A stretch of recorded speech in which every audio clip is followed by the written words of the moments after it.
أعوذ بالله من الشيطان الرجيم بسم الله الرحمن الرحيم نعبد ونصلي على رسول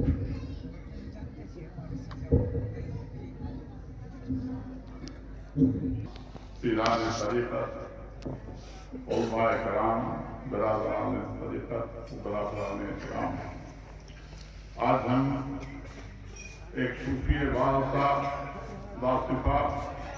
پیر طریقت رہنمائے کامل کے مستحلم کے موقع پر خراج عقیدت پیش کرنے کے لیے یہاں حاضر ہوئے اور ہر جماعت ہر خانقاہ کے لیے ایک اس کے امیر ایک صدر جس کو کہ صاحب سجادہ کہتے ہیں طریقت کے زبان میں، ان کی تاجپوشی بھی کرنے کے لیے ان سارے دوست موجود ہیں۔ آج ابھی آپ بہت دیر سے علماء کرام کی سلسلہ فریضیہ کے بارے میں آپ کی خدمت میں عرض کر رہا ہوں۔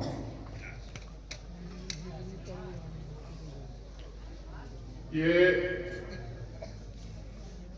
صوفی کیا ہوتے ہیں، یہ پیران طریقت کیا ہوتے ہیں، ان کی روش کیا ہوتی ہے، اگر اس کو سمجھنا ہو تو بڑے بڑے صوفیہ کرام کی مثالیں چند پیش کر رہا ہوں آپ کے لیے۔ امام احمد حنبل ایک بہت بڑے عالم دین ہیں، اہل سنت والجماعت کے ایک بڑے امام ہیں، جن کے مذہب اور جن کے طریقے کو شریعت میں لوگ مانتے آ رہے ہیں۔ امام ابو حنیفہ ہیں جو طریقت اور شریعت کے امام ہیں، ان کے شریعت امام اعظم کے یا امام احمد حنبل کے، یہ تمام انہی پر تمام مسلمان بالکل عقیدہ ہیں، اہل سنت والجماعت کے عمل کرتے ہیں۔ امام اعظم ابو حنیفہ رضی اللہ تعالیٰ عنہ سادات کرام کے پاس جایا کرتے تھے، امام جعفر صادق رضی اللہ تعالیٰ عنہ کی خدمت میں جایا کرتے تھے۔ ان کے ذہن میں یہ غرور نہیں تھا کہ ہم بہت بڑے عالم ہیں، سب سے بڑے امام ہیں، تو ہم ان کی بارگاہ میں کیوں جائیں۔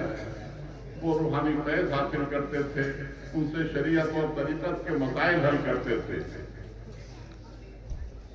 وہ ان کا طریقہ رہا ہے، صوفیوں کا یہ طریقہ رہا ہے۔ امام احمد حنبل کے زمانے میں ایک بشر حافی ایک بہت بڑے صوفی تھے، اور امام احمد حنبل ظاہر ہے کہ وہ امام تھے شریعت کے، اور بڑے بڑے صوفیاء کرام یہاں تک کہ پیران پیر شیخ صاحب الدین سہروردی جیسے لوگ بھی ان کے طریقے پر چلتے رہے شریعت میں۔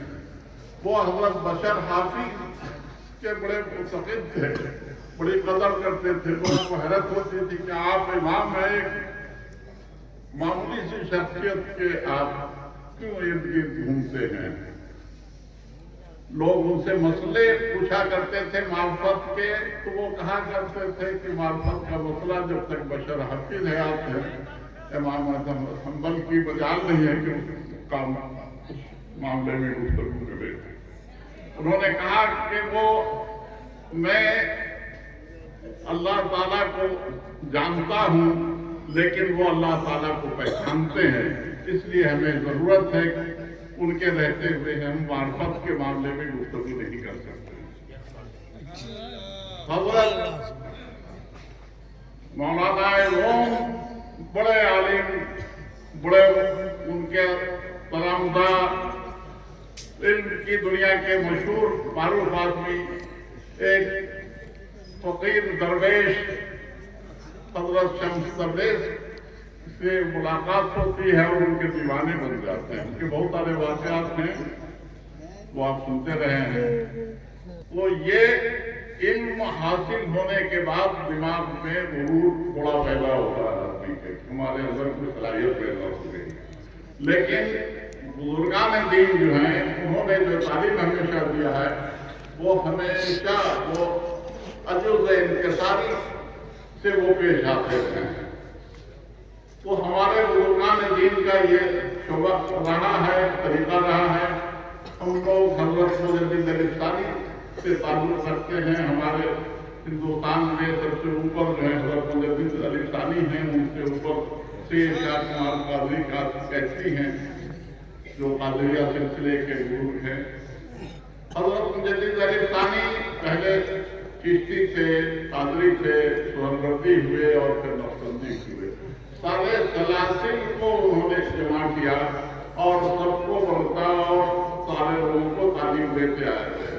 تو ہمارے یہاں وہ کوئی کمپٹیشن نہیں ہے کہ فلاں سلسلے کے بزرگ اچھے ہیں کہ فلاں سلسلے کے. سبوں کو انہوں نے جمع کیا اور سبوں کو تعلیم، سبوں کی اصلاح کیا. وہ ہمارے یہاں یہ طریقہ بتایا گیا کہ جتنے بھی بزرگان دین ہیں ہم کو سب سے عقیدت رکھنی چاہیے، سب سے ہم کو خوش عقیدگی رکھنی چاہیے، سب کی عزت اور احترام کرنا چاہیے. جتنے پیران طریقت سے ان کے احترام کرنا چاہیے. اور جو پیر طریقت ہوتے ہیں، صاحب سجادہ ہوتے ہیں، تو وہ اپنی کمیوں کو تلاش کرتے رہتے ہیں کہ ہمارے اندر کیا کمی ہے. جب آپ اپنی اندر کی کمی کو جب دور کریں گے تب پھر آپ دوسرے کی اصلاح کر پائیں گے، ظاہری اصلاح یا باطنی اصلاح. تو ہمیشہ ایک صوفی کو اپنے گریبان میں ڈھانپنا پڑتا ہے، کیونکہ آپ کے اوپر بڑی ذمہ داری ہوتی ہے پوری ایک جماعت کی، پوری ایک قوم کی، ایک خاندان کے، ایک سلسلے کی، جس کو بخوبی نبھانا پڑتا ہے.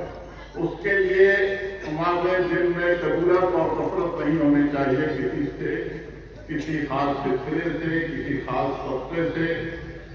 یہاں تک کہ جو مقصدہ بھی ہو گئے ہیں تو ہماری ذمہ داری ہوتی ہے ان کو کچھ عقیدہ بنانے کی کوشش کرنی چاہیے. اب اللہ تعالیٰ جس کو توفیق دے گا وہ اپنے راہ راست پر آئیں گے، تو ہمیں وہ اس سے کوئی فکر مند نہیں ہونا چاہیے کہ لوگ ہم پر لالو کرتے ہیں، کام کرتے ہیں. کیونکہ ہمارے یہاں صوفیاء اکرام نے وہ ہمیشہ اس بات کی پرواہ نہیں کی، بلکہ جو راستہ ان کو ان کے پیران طریقت نے دیا، مشائخ النظام نے دیا، وہ اس راستے پر چلتے رہے. حضرت امیر خسرو کا ایک بہت مشہور شعر ہے، وہ کہتے ہیں خلق بھی گوید کہ خسرو بت پرستی نہیں کند. خلق بھی گوید کہ خسرو بت پرستی نہیں کند. آرے آرے نہیں کنم خلق کا رنگی. بے شک لوگ یہ کہتے ہیں کہ ہم بت پرستی کرتے ہیں. ہاں ہم کرتے ہوئے راویہ کہہ رہے ہیں ہاں کرتے ہیں، ہم کو دنیا سے کوئی مطلب نہیں. تو وہ یہ بظاہر تو بت پرستی کی بات ہے، معاملہ وہ نہیں ہے. معاملہ یہ ہے کہ اصل ہم وہ اس راستے پر چل رہے ہیں جو ہمارے پیران طریقت ہے، اور ان کی عظمت ہمارے دلوں پر ہے کہ ان کے نالین کو، ان کے جوتے کو سر پر رکھنے کو فخر محسوس کرتے ہیں. جب یہ کو بھی پیدا ہوتی ہے تب پھر وہ مدارس کو طے کرتے ہیں. تو ماشاءاللہ جو صاحب سجادہ ہیں اتنے زیادہ صاحب، تو اس خاندان میں سارے لوگ عالم ہیں، حافظ ہیں، مولوی ہیں، بڑی اچھی بات ہے. اور جو آپ کام کریں گے خاندان سے متعلق تو تمام سے اپنے بڑے بھائی کے چچا بھی موجود ہیں، نسبتی بھائی ہیں، چھوٹے بھائی ہیں، اور سب پورے خاندان کے مشورے سے کوئی بھی کام کرتے رہیں گے، خاندان کو چلاتے رہیں گے. اور ہم کو امید ہے کہ وہ سارے لوگ آپ کے وہ وہی خواہ ہیں اور آپ کو مشورے دیتے رہیں گے، اور سلسلے کی ذمہ داری بھی جو ہے وہ اس کو بخوبی انجام دیں گے، جس طرح سے ہمارے پیران طریقت نے وہ بخوبی نبھایا ہے. یہاں ہمارے یہاں وہ نسل، ذات اور خاندان سے زیادہ ایمان کا وہ معاملہ ہے. اسلام جو مذہب ہے ہمیں وہ حضور صلی اللہ علیہ وسلم نے جو دین دیا ہے، ایک نظریہ دیا ہے، اس نظریے پر چلنے کا نام اسلام ہے. اور اسی اسلام کی تبلیغ و اشاعت ہمارے صوفیاء کرام کرتے رہے ہیں. آپ یہ دیکھیں گے حضور صلی اللہ علیہ وسلم نے جس نظریے کو پیش کیا وہاں پر ان کے خاندان کے لوگ یا ان کے صحابہ کرام ہیں ان کے خاندان کے لوگ یہاں تک کہ باپ بیٹے کے خلاف ہو رہا ہے، بیٹا باپ کے خلاف ہو رہا ہے، بھائی بھائی کے خلاف ہو رہا ہے، لیکن اس کی پرواہ نہیں کیا۔ سب سے بڑا جو پیغام ہے اسلام کا وہ ایک نظریے کو مان لینے کا، کلمہ توحید کو لا الہ الا اللہ محمد رسول اللہ کو مان لینے کو، اور جہاں تک ایمان اور عقیدے کی بات ہے ہمارے بزرگان دین نے کبھی کوئی بات کمپرومائز نہیں کیا، اس پر کبھی سمجھوتا نہیں کیا، لیکن عملی طور پر انہوں نے ہر ایک کو کوشش کی کہ اصلاح ان کی ہو جائے۔ جب حضرت مجدد علی ثانی کے زمانے میں اکبر جیسا بادشاہ اس کو بڑے دنیا دار علماء نے گمراہ کر دیا تھا، تو بہت ساری کوششوں انہوں نے کی، بہت سارے خطوط لکھا انہوں نے مختلف لوگوں کو، وزیروں کو، ان کے ذمہ داروں کو اور دوسرے لوگوں کو کہ ان کی اصلاح کیجیے، ان کا آواز خالص صحیح العقیدہ سنی تھے، یہ گمراہ ہو رہے ہیں۔ انہوں نے پوری کوشش یہ نہیں کوشش کیا انہوں نے کہ اقتدار ہٹا دیا جائے اکبر کو یا جہانگیر کو، بلکہ ان کی کوشش یہ رہی کہ ان کو اصلاح کر کے وہ راہ راست پر لایا جائے، سچا مسلمان بنایا جائے۔ تو اس لیے ہماری کوششیں جو بزرگان دین کی ہیں وہ ہمیشہ لوگوں کی اصلاح کرنا، اپنی بھی اصلاح کرنا، اور جو متخلفین ہیں آپ سے جو وابستہ ہیں، جو آپ کے سماج میں لوگ ہیں، تو ان کی اصلاح اور ان کی فلاح بہبود کے لیے ہمیشہ کام کرتے۔ تو اس میں کسی کا مذہب اور کسی کا وہ عقیدہ دیکھ کر کے وہ ہم نفرت نہ کریں، بلکہ ان کو اپنے قریب لانے کی کوشش کریں، ان کو سمجھانے کی کوشش کریں۔ ہو سکتا ہے جس کو اللہ تعالیٰ نے توفیق دیا اور بدل جائے، اور نہیں بدلا تو اس کے لیے ہماری ذمہ داری آپ کی نہیں ہے، یہ اللہ تعالیٰ نے کسی کا قلب پر لگا دی ہے۔ تو میں ان کلمات کے ساتھ اپنی بات ختم کرتا ہوں، کیونکہ یہاں ایک بڑے مشاہد طریقت آلات لائے ہوئے ہیں۔ آج ہمارے خانقاہوں کو دنیا میں جو چند معتبر ہستیاں آ گئی ہیں ہندوستان میں، اس میں حضرت کی بھی ذات ہے، ان کے ہم لوگ دعائیہ کلمات اور بہت ساری معلوماتی باتیں۔ شکریہ، السلام علیکم۔